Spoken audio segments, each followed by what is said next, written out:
Today, I'm going to be talking about prioritization and complex decision making. How do you optimize your team's capacity with the same team without hiring with a simple math equation? So you're going to get one math equation that you can use to double your team's capacity. Now, this is especially relevant for people that do short form content. You have people that are either distributing projects to many people, or after those many people submit projects, you're doing some kind of quality check on the back end to make sure that they all get submitted by a particular deadline. If you don't have any deadlines whatsoever, or you don't make any promises to clients about, hey, I will have this done by Wednesday or Thursday or whatever, you probably don't need this.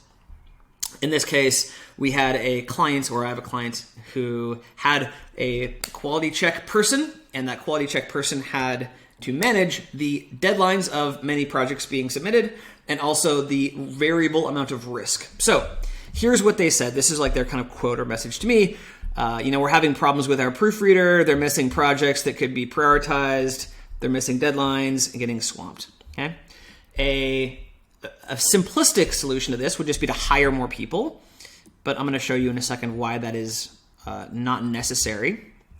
So let me go over the situation. So we had people that were submitting written projects for some kind of quality check, and the quality assurance person had to figure out, had to manage the deadline. So there was some stuff that was due soon. There were some people that were new, and so of course they had a bigger risk of messing something up. And there were some projects that are bigger than others that would take more time to fix if there was a mistake with it. So ultimately, the mistakes in prioritization were causing some things to be submitted too early, some things to be submitted late, and the CEO, the founder, was actually having to step in at times and handle all these last-minute emergencies of like, holy crap, we're really behind, waking up and staying up until early morning. So to give you an example of what I mean here, so you're the proofreader and you have one project due in 2 hours, but it's very short and it's done by somebody who's very experienced, or another project due in 2.1 hours, but it's huge and the person is very inexperienced.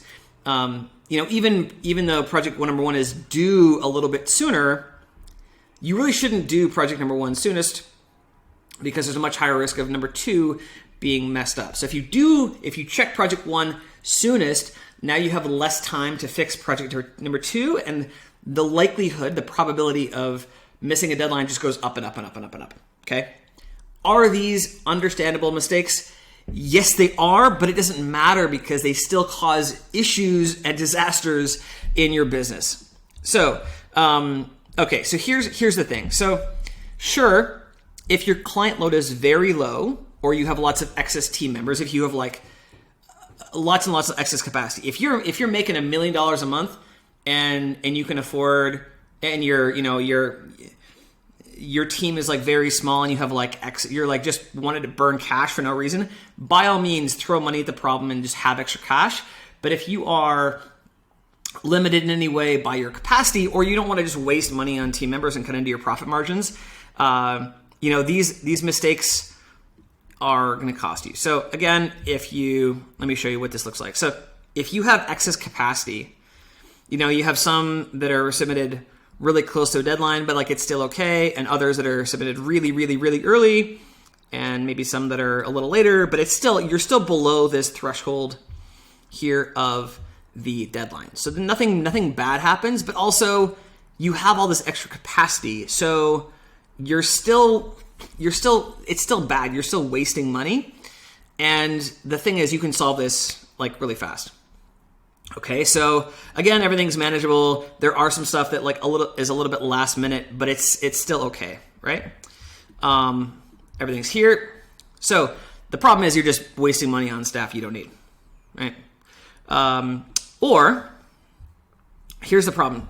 Let's say your client load increases momentarily, whatever, and your quality check stuff gets behind. What happens then is those peaks over here that were below the deadline that are okay now go above the deadline. Now you have pissed off customers, you have refund requests, you have people that don't come back to you because you're making promises to them that you're not keeping, and the problem is it's just a very simple math equation that can fix this. Okay, so you have these like disaster zones. This is where people are staying up until 2 a.m. This is where people get stressed. This is when your team members are quitting because they don't feel like they're given the support that they need, etc. Okay, so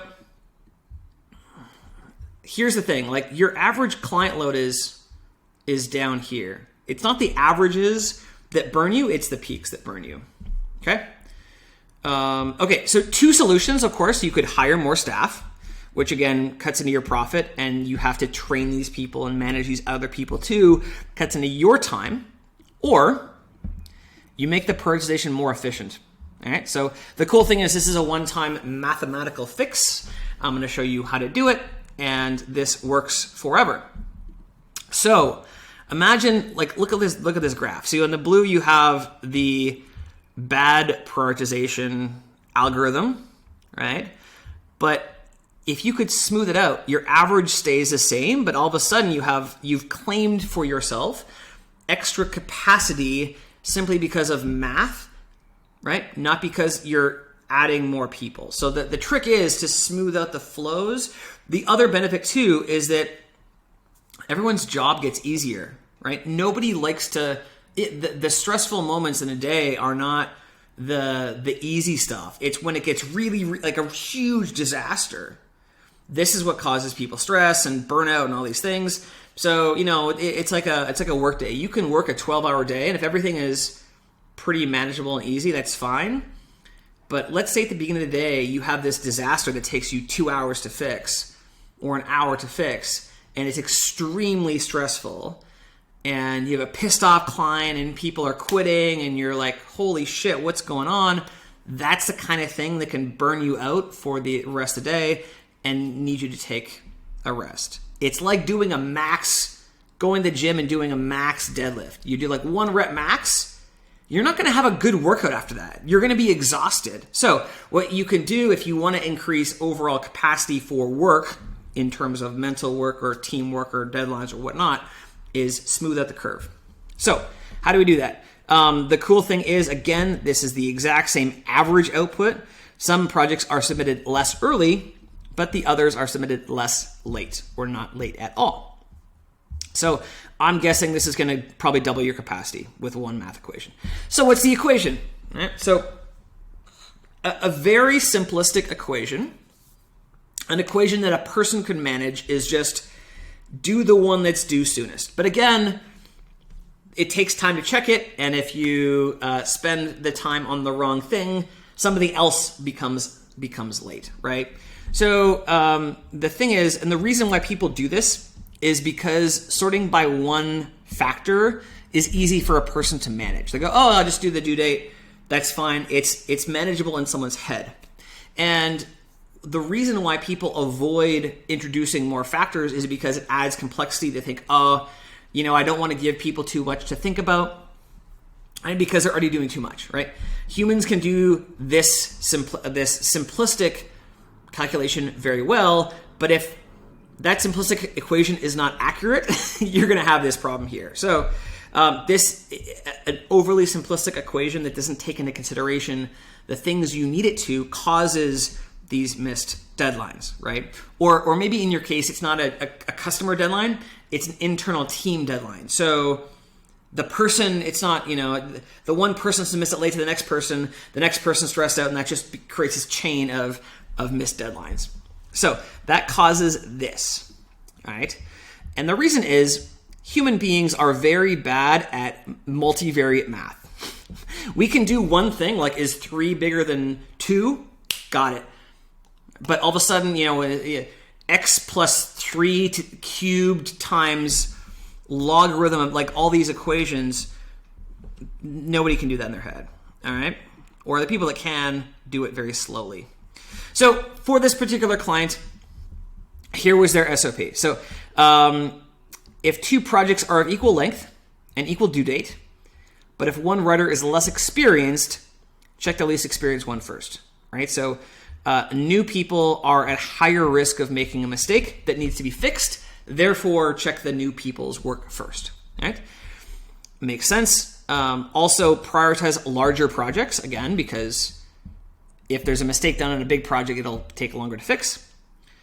Prioritize projects due sooner, but this only matters, of course, if it's due in the next handful of hours. The difference between a project due in 48 hours and 72 hours should be negligible. Okay?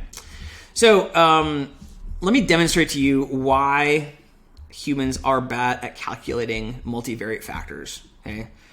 Of A, B, and C, this is a quiz, audience participation time, if you were instructed on these factors, which of these three, A, B, or C, comes first? So you have a 10-page project done by an experienced team member due in 2 hours, 5 pages done by an inexperienced person due in 3 hours. So the team member difficulty changed, but so did the deadline and the length. Or you have a 1-page project due by a very experienced team member due in 20 minutes. Of these three, what's first, second, third? Who knows, right? Maybe you could say, 10 pages, that'll take a long time to check, and there could be a mistake here. And the one that's due in 20 minutes is experienced, but it's due in 20 minutes, so what if there's a really fast thing we can fix? But then there's another one that's a super newbie and it's it's kind of medium size. Who knows? The answer is not clear. And so if you have this in your SOP, if you're asking a person to make this judgment call, chances are they're going to get that judgment call wrong, and you're going to end up with missed deadlines. Okay.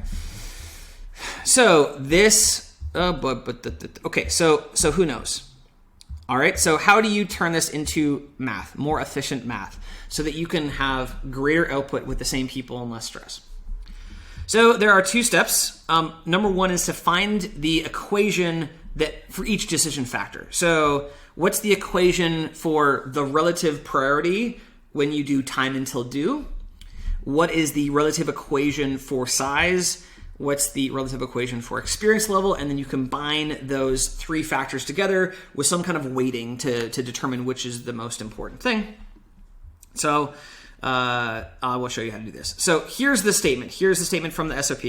If it's due more than 24 hours from now, the deadline doesn't really, don't worry about it so much. But if it's last minute, that's really important. Okay. This is, so a very simple equation of okay, there's a higher priority if it's due soon, and it kind of linearly goes down is just not accurate. What I approximated is more like a K over X. So you have very, very, very, very high priority as the deadline approaches 0, but then once you get out to be like 10, 20, 30, 40, 50 hours, all of a sudden it's not such a big deal. So K is a constant, X is time, and maybe we make this T. It's time until due, and priority is approaches infinity as time goes to 0, which is what you would expect. If you have a project due in 20 minutes or 10 minutes, you should do that first. But the difference between a 40-hour project, due in 40 hours and due in 50 hours is negligible. Okay, which is pretty closely represented by this shape of a curve. Okay. Here's another one. Bigger projects generally have more requirements. So we just need to make sure bigger projects are prioritized. So the way that I was thinking about this is, just a simple linear equation, A times X, X being the size of the project. Maybe we make this A times P. P is pages, or W is words. And so the other thing to consider is that there may be some kind of switching cost per project. So a bunch of a small project that's 1 page may be more or less than 1/5 of the amount of work of a large project. So again, you can play with these math equations for you. There's different math equations that it would apply depending on the decision-making framework. So I kind of figured the priority for this is A times X plus B, B being some kind of base amount of workload, right? Some constant. And then new people need more time. You could make this a very simple, add 5 hours or 5 whatever for a new person, or it could be a factor of the rest. So you could say, you could do priority is is a simple constant. Maybe C equals 5. Or what you could do is multiply it by the number of pages. So you could say, well, there's new people take 10%. We have to give them 10% more per project. So if you have a new person that has a 1-page project, that's less of a big deal as a new person with a 20-page project, if you wanted to. Okay, you could enhance the size, basically, this factor b. So it could be like, b. Well, you could do this as well, like b plus c times x. Okay. Okay. So then the overall priority of which project do you do first is A over T plus B plus C times X plus, let's get D, where A, B, C, D are constants. T is at time until due, and X is the size of the project. So the cool thing is, like an equation like this, where you break things down, that now becomes your priority metric, and you prioritize, you tell your person to just say, search for the biggest number, right? The biggest number is like always the thing you do first. That way they reduce the likelihood of mistakes and effectively double or triple the capacity of your team. So that is all for today. If you have a complex operations challenge, you feel like your business is not as effective as possible, here is the link, right? You're using words like, manage, decide. You feel like your team capacity, you have excess capacity that you have yet to unlock. Here is the link to book a consultation call, and I can figure out something for you. So that is the next step. Hope you have a good one.